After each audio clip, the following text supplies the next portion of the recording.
Hola cinéfilo, llega la noche del viernes y con ella nuestra cita habitual dedicada al séptimo arte. Una de las experiencias que más nos complace en el programa es recibir a jóvenes cineastas, nuevos talentos que muchas veces marcan caminos y maneras renovadas de contar historias a través del audiovisual. Y ese es el caso del invitado de hoy, que viene además para hablarnos sobre su más reciente obra, un documental que nos aproxima a la Cuba actual y a los jóvenes que la habitan. Como siempre te digo, disfruta la entrevista y la habitual sección de crítica, que yo regreso justo antes de la despedida.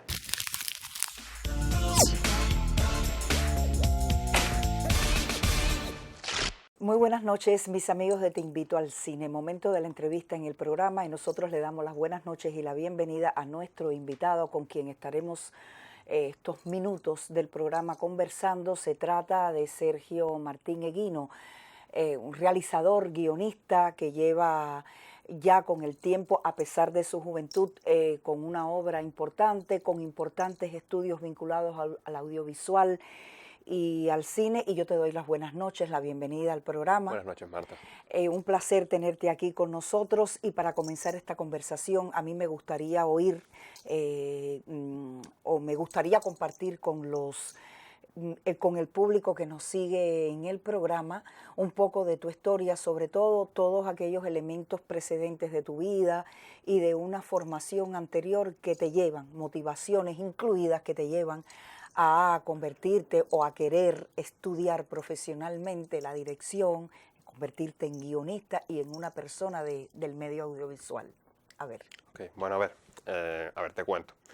Yo realmente no pensé estudiar cine hasta casi terminado el pre. Yo quería ser músico, quería ser psicólogo, quería ser filósofo, quería ser un montón de cosas. Quería ser el hombre del Renacimiento Sí, casi, ¿no? Quería ser demasiadas cosas, sí. Ya. Entonces, nada, yo comencé a estudiar música, que era, de hecho, todavía canto. Qué bien, ¿no? Canto en una banda de rock, he cantado en varias bandas de rock, aquí en Cuba como en Bolivia. Oye, ¿por qué el rock, ya que me hablas de eso? ¿Por qué el rock? No sé. No Yo creo que sabes. por la rebeldía, por el hecho de toda la historia que tiene el movimiento de rock, sobre todo en Estados Unidos, Ya. todo lo que implicó el movimiento hippie en la guerra de Vietnam, etcétera, etcétera. Ok, perfecto. Y entonces, ¿estudiaste música? Estudié música. ¿Cómo la estudiaste? O sea... De niño estudié piano en una Ya, academia en Bolivia, estudié piano, estudié canto popular, estaba en el conservatorio allá y bueno, de repente comencé a inclinarme por otras artes. Me interesaba mucho la literatura, como te comentaba, me interesaba mucho la psicología, la filosofía, y que aunque, bueno, psicología y filosofía no necesariamente son artes, como que nutren mucho el pensamiento. Sí, Entonces, absolutamente. Exacto.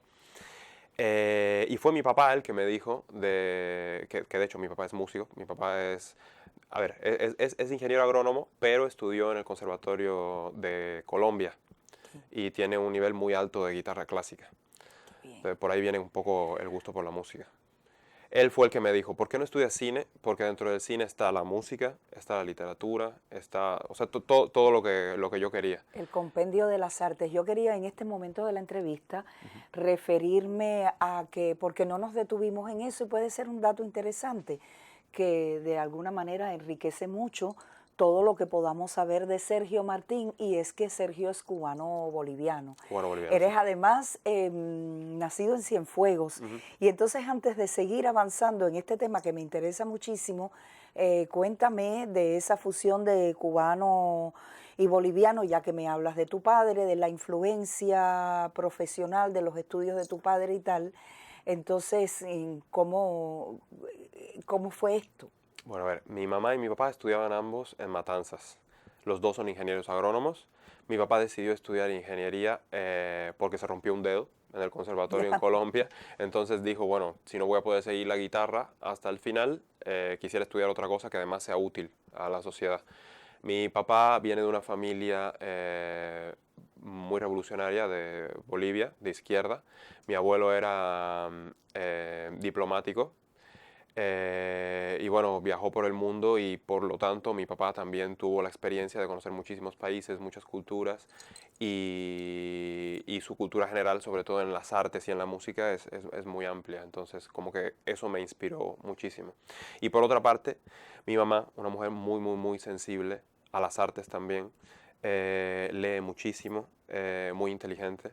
Es la que es cubana, es de Cruces. De hecho, yo siempre digo, y la gente se ríe, que yo soy guajiro, porque soy de un pueblito Claro, de de Cruces, Cienfuegos. claro.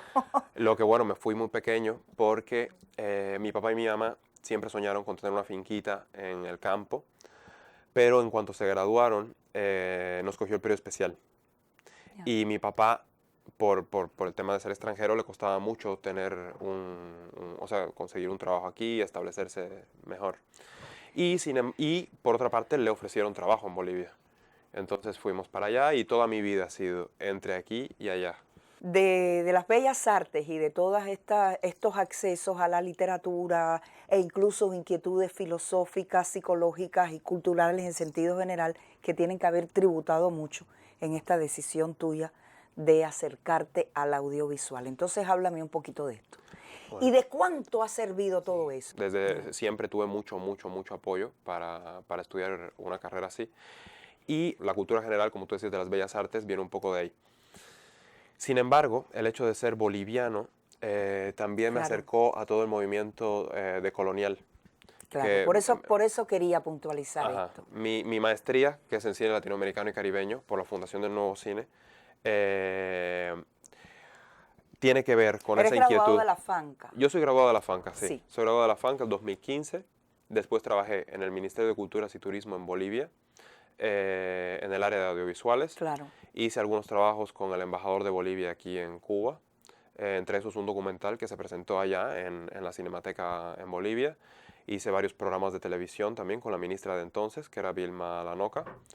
Y bueno, llegó el golpe de Estado en Ya. Bolivia. En el golpe de Estado yo me dediqué a dar clases y decidí seguir ampliando mi conocimiento en el cine. Y bueno, justo como que gracias a la vida sale esta maestría de la FANCA, de LISA y de la Fundación del Nuevo Cine Latinoamericano. Pero también me hablabas de una sensibilidad que se despierta justamente en esta condición. Sí, claro, porque el cine boliviano sobre todo, el cine clásico boliviano, está muy ligado a lo que es el movimiento del nuevo cine latinoamericano. Claro, sin duda. Yo tuve la suerte de conocer y de conversar con Jorge Sanginés, el cual admiro muchísimo, y su cine es netamente decolonial y busca empoderar a los indígenas, a la clase obrera, y bueno, un poco también me inspiró ya más adelante en mi carrera. Yo entré como muchos entran, creo yo, con una visión del cine muy eurocéntrica, muy del espectáculo, muy del cine comercial. Después me fui radicalizando hacia un cine más intelectual, que es lo que suele suceder en Fanca. Claro. Y después, inevitablemente, caí a las raíces, que son el movimiento del nuevo cine latinoamericano, el cine que más se parece a nosotros, el cine que toma del neorrealismo para contar historias que nos tocan. Y bueno, obviamente del cine que se hace en Bolivia también y de todo el deseo de rescatar maneras otras de pensar el mundo, ¿no? Epistemologías diferentes, culturas Sin distintas. duda.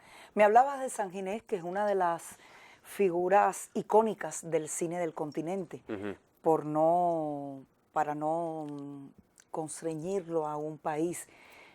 ¿Hay algún otro director del cine continental o no, de otras latitudes, Bueno, que te haya personalmente inspirado y que sea un punto referente importante para tu trabajo? sí, claro. A ver, son muchos, ¿eh? Son muchos, pero me Pero gustaría me voy a enseñar conocer. a los que Ok, cité en mi tesis de descolonización, que son Julio García Espinosa, aquí en Cuba, claro, Tomás Gutiérrez Alea, lógicamente, y bueno, y San Ginés en y Bolivia. Son San como que Ginés. los que más me han influido en cuanto a este pensamiento. Cuando tú hablas de descolonización, Ajá, es un término, un concepto que te llevó a una tesis sí. que me gustaría a ver de qué manera tú puedes A ver, acercarnos a nosotros eh, al concepto. vamos allá. Es un concepto un poco conflictivo porque tiende a asociarse con las guerras de liberación de las Ujú, colonias tradicionales, pero la descolonización o el proceso decolonial, que ya pierde la S, claro, tiene que ver con el despojarse de una colonia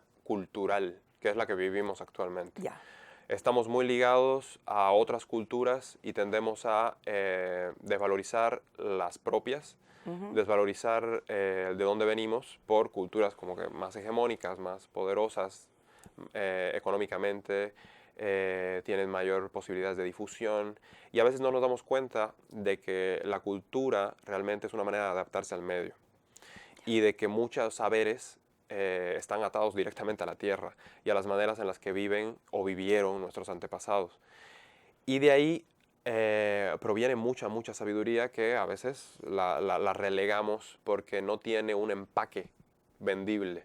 Claro. Entonces el proceso de colonial actual tiene que ver con eso, con rescatar todo esto. En términos prácticos, en términos de hacer cine, ¿cuál es tu primera obra? Y dentro de esta obra, el género que tú encontraste, dentro de los géneros que se manejan en el audiovisual, como el molde, el código ideal para verter esas inquietudes tuyas. Yo creo que todavía estoy explorando, ¿eh? Todavía estás Todavía estoy explorando. explorando porque, bueno, no tengo una ópera prima en cuanto a ficción. Yo me gradué con el sueño siempre de hacer ficción y la vida me ha Sí, llevado a hacer documentales, a trabajar con el a trabajar con el documental. Eso documental, me con... imaginaba. Sí, sí, sí. Y, pero lo agradezco muchísimo porque, de hecho, el documental, siempre digo que hacer un documental es como leerse un buen libro o varios buenos libros porque conoces muchísimas realidades, conoces muchas maneras de ver el mundo y nada, te amplían muchísimo la percepción de los sucesos y demás. En los trabajos que tú tienes hecho Ujú, hasta hoy, filmados, estoy ujú. hablando de trabajos filmados, de obras filmadas, ¿estamos hablando de cuánto? Buf, no sé. Nunca los he contado, Ya, sinceramente. En cuanto a televisión, aproximadamente. tengo como 3 programas de televisión que hice con el Ministerio de Culturas. Ahí hay varios episodios. Hay uno que me gustó particularmente, que es el Somos Bolivia, que era entrevistando a personajes interculturales que bebían de 2 o 3 culturas, porque sabes que en Bolivia es el Estado plurinacional. Entonces hay gente que habla aymara, pero que vive en la ciudad, pero que a la vez tiene creencias de, qué sé yo, guaraníes. O sea, es una cosa muy loca. Ese programa me gustó muchísimo y tuvo como 12 episodios, una cosa así. Ya. Después hice un programa de debate cultural político en Bolivia que Qué tenía que ver bien. con los previos del golpe de Estado y era un poco para hablar de lo que se entendía como cultura, era como revalorizar todo el trabajo que había hecho el proceso de cambio.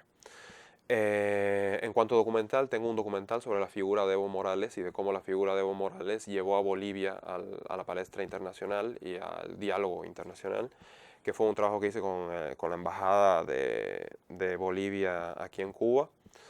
Tengo un documental que hice en el Ministerio de Culturas que ahora mismo está en postproducción, que comenzó siendo, bueno, ese es el material base de mi tesis. Claro. Comenzó siendo un documental sobre el último luthier del bajón, porque en teoría había una persona que hacía un instrumento que se estaba por extinguir, pero cuando yo llego a la comunidad me doy cuenta de que el mayor problema, o sea, que ese no era el tema.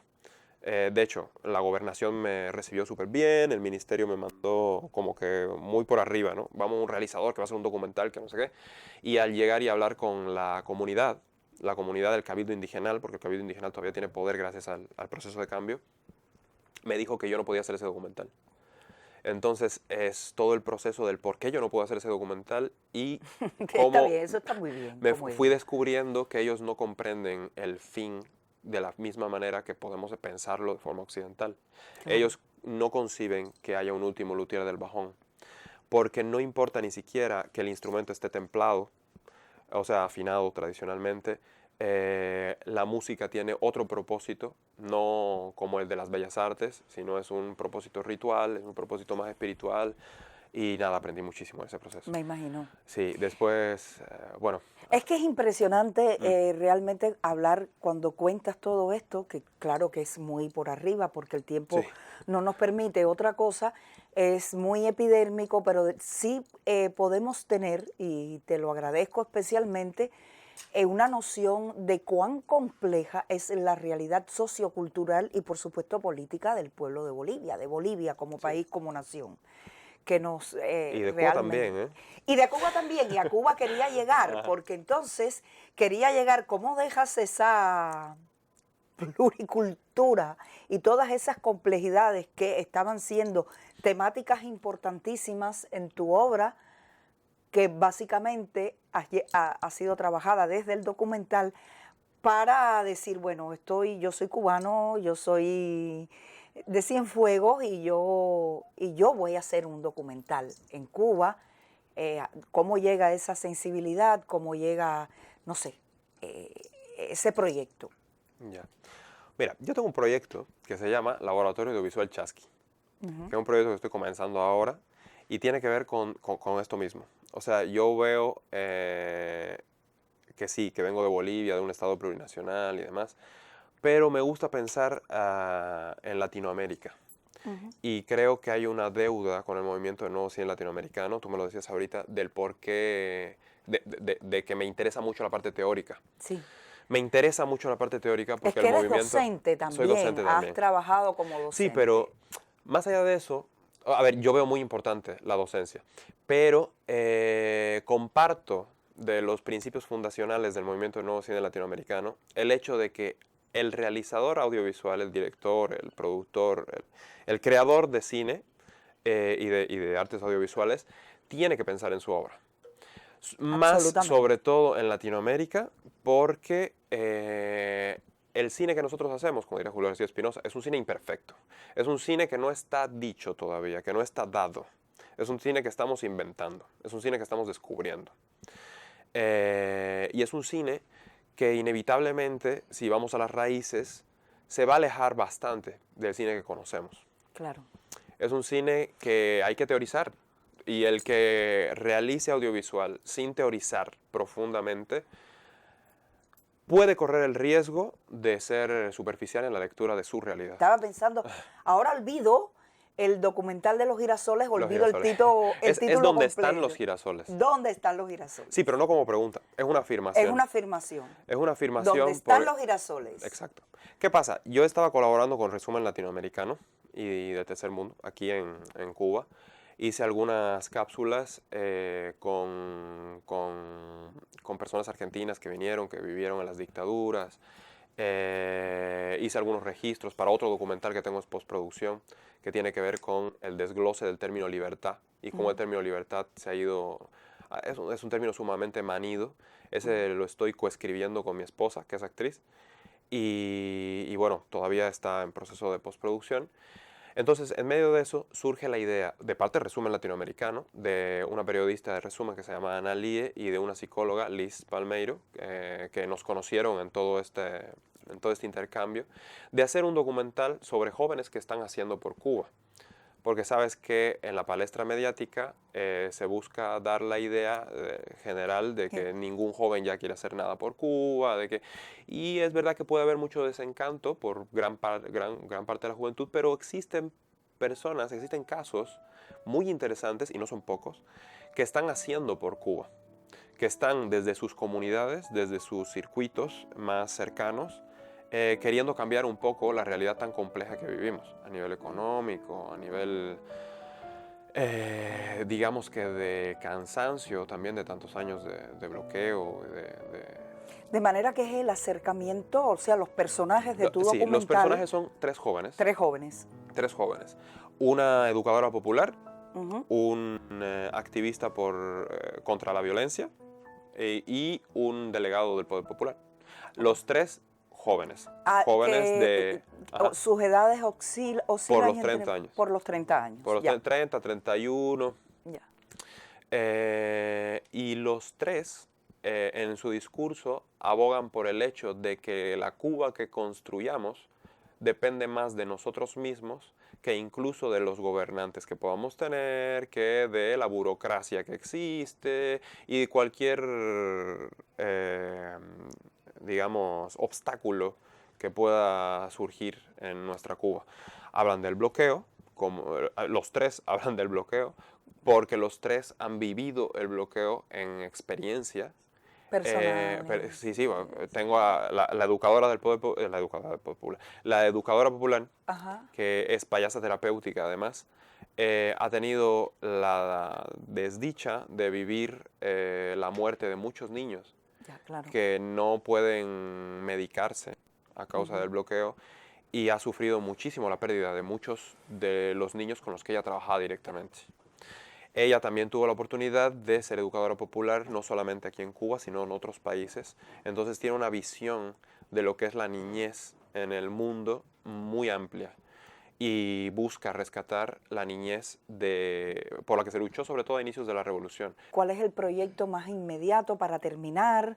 Si Bueno, visualizas dónde, porque ya prácticamente no nos queda tiempo, voy para allá. pero que me gustaría cerrar con eso, saber ahora mismo qué está haciendo Sergio. Bueno, ahora mismo voy a viajar a Bolivia para hacer la postproducción del documental de mi tesis. Ya, Tengo que entregarlo en San Ignacio de Mojos en julio. Pero incluso antes, por la coyuntura actual con el tema Palestina, qué estoy haciendo un bien. documental sobre 5 historias de, bueno, 4 muchachos, 2 muchachas, 2 muchachos, y un señor que viven aquí en Cuba, que son palestinos, y cómo viven lo que está sucediendo ahora mismo en Palestina. Pues Sergio Martín Eguino es un joven cubano-boliviano absolutamente comprometido con las realidades del continente, del país, con temáticas que forman parte de, o que son los elementos motivacionales fundamentales de su obra, de sus trabajos documentales, y para nosotros de verdad es muy esperanzador poder hablar con un joven con esas inquietudes y con esos deseos de trabajar. De verdad, te agradezco tu presencia aquí. Creo que se queda abierta la invitación porque estás trabajando y quizás pudiéramos, y que sirva de vehículo nuestro programa, pues promocionar tus trabajos, sean vistos en Bolivia, en Cuba, en los festivales, etcétera, pero que tengan un seguimiento y una visibilidad con el público, sensibilizado con el audiovisual y con el documental. Invítanos a ver una película que te gusta a ti mucho. A mí, oh, imagínate tú. Yo creo que hay una película que como que se ha dejado de hablar bastante de esa película boliviana, que se llama Yaguar Maico. Yaguar Maico es una de las primeras películas de Jorge Sanginés y creo que está bueno revisitarla. Revisitarla. Sí. Pues esta es la invitación de Sergio para los amigos televidentes y para nosotros que estamos del lado acá de la cámara haciendo el programa. Muchísimas gracias. Gracias, Buenas Mar. noches y buenas noches a ustedes. Bueno. La semana pasada estuvimos hablando sobre Napoleón, un drama histórico biográfico, pero no vamos a volver sobre ella. Pero sí vamos a volver sobre ese género, porque hoy nos toca en suerte, vamos así a decirlo, otra película que corresponde a la misma categoría genérica, es decir, otro drama histórico biográfico. Este es una coproducción franco-norteamericana donde el peso de los franceses es considerable. Así que es una película que pertenece más bien a las tradiciones del cine histórico galo que a las del norteamericano. Con esto quiere decir que va a ser una película biográfica histórica con mensaje. Y todo en la película está condicionado más por ese mensaje y por esa intención autoral de May Wen, que es la realizadora, que por cualquier otra consideración de tipo estético, genérico o de puesta en escena. Habida cuenta de que Jeanne du Barry, que así se llama el personaje biografiado, y también la película de la que vamos a hablar, fue una mujer que ascendió desde lo más bajo de la sociedad, incluso desde un origen bastante complicado o polémico en esa época, pues ella llegó a partir de cultivarse y de, digamos que empoderarse de alguna manera utilizando su sexualidad, no le quedaba de otra. En esa época llegó hasta lo más alto de las escalas sociales. Siempre fue una mujer rechazada en las cortes de los Luises, llegó a ser la preferida de Luis XV, si no recuerdo mal, y Jeanne du Barry es una persona que brilló por su voluntad, por su perseverancia, por su deseo de ser considerada alguien en la vida, independientemente de su origen oscuro o plebeyo, como se decía en aquel momento, y de todas maneras estamos en presencia entonces de una historia de empoderamiento femenino, y este parece ser el mensaje que domina a la película. Es una película lujosa que entra por los ojos y da mucho placer verla, con todos aquellos jardines y todas aquellas cortes. Y hay espectadores que le basta con eso para considerar que una película es buena. Y Jeanne du Barry no es que sea mala, es que también está, por ejemplo, los rigores de la coproducción y, por ejemplo, el papel del monarca lo interpreta nada menos que Johnny Depp, ¿sí? Ese mismo Johnny Depp del cine norteamericano. Y está todo el tiempo, da como una impresión de que él está en una película prestado, donde él no entiende muy bien qué está ocurriendo a su alrededor y trata de chapurrear aquel idioma francés. No es que esté mal, Johnny Depp no sabe estar mal, pero tiene una visión un tanto, desde el guión y la dirección hasta la que tiene el propio actor, tiene una visión un tanto esquemática de su personaje. Y es una visión que tiene no solo Johnny Depp, para que se vea como un problema de dirección, la tienen también otros actores, incluso franceses, como Melvin Popot o Pierre Richard, que está también en la película. Es decir, es una película que se concentra por completo en torno al personaje de Jeanne du Barry y que está dirigida, escrita y protagonizada por May Wen. Resultado que la cámara está todo el tiempo en ella y todos los demás personajes son tratados un poco como marionetas en la gran obra de teatro que es este personaje. Tiene momentos extraordinarios. Hay un momento que ella está subiendo una escalera y la metáfora, que es un tanto obvia, hay que decirlo, del ascenso del personaje se representa en este ascenso muy bien filmado de aquella escalera que parecía infinita y ella está, por supuesto, subiendo para remarcar el contenido de lo que se quiere decir. Esta mujer que supo imponerse a partir de trabajar en su personalidad, de leer mucho, de entender cómo tenía que seducir a todo el mundo y cómo tenía que convertirse en una persona que elaborara sobre todo en su inteligencia y en su sensibilidad para lograr eso, ser considerada alguien. Una historia hermosa, pero se ha contado muchas veces también. El personaje de Madame du Barry ha sido seductor para muchísimos escritores y para muchísimos cineastas también. Aquí tenemos una versión francesa, muy en la órbita de del Me Too y en la época del empoderamiento femenino. A algunos los va a fascinar la historia, a otros no tanto, y para otros será una otra película biográfica histórica de esas que ahora se usan tanto, hasta el punto que puede ser que el espectador no admita ni una más. En esta onda de, como les llamo yo, he dicho en algún que otro trabajo escrito, wikibiopic, es decir, películas que son biográficas pero no cuentan nada que no tenga la entrada respectiva en Wikipedia. En fin, ahí tienen Jeanne du Barry, que es una película que tiene buenos momentos que no se pueden negar, dirigida por May Wen, y es una especie de, intenta ser una especie de consagración de esta actriz y directora. Usted juzgue sobre ella. Y antes de la despedida queremos agradecer a Sergio Eguino que nos acompañó durante esta noche. Y a ti, cinéfilo, reiterarte la invitación para que regreses el próximo viernes, siempre por la señal del canal educativo. Estoy convencida de que tendremos nuevos invitados, películas para comentar y, lo más importante, otra oportunidad para decir nuevamente, te invito al cine.